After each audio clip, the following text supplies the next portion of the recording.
Uyingizda shunaqa terrasa bo'lsa-da, podvoli bilan qo'shib hisoblaganingizda 4 qavat bo'lsa, shunaqa xonadonimizni siz nech pulga sotib olgan bo'lardingiz? Narxi menimcha sizni qiziqtira oladi.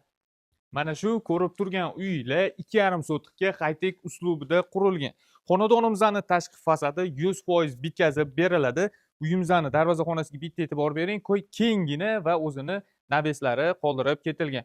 Uyimizning ichiga kirishimiz bilan bo'lsa, bizani katta studiyniy hol kutib oladi.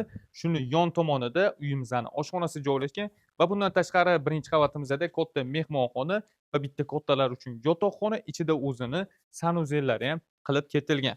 Xo'p, uyimizda umumiy hisobda 6 ta xona, yashash maydoni 300 kvadrat, podvoli yaxlit.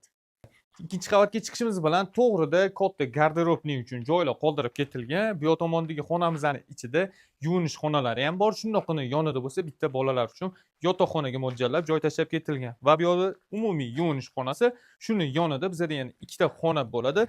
Ikkinchi xonamiz orqali biz uyimizning balkoniga ham chiqishimiz mumkin.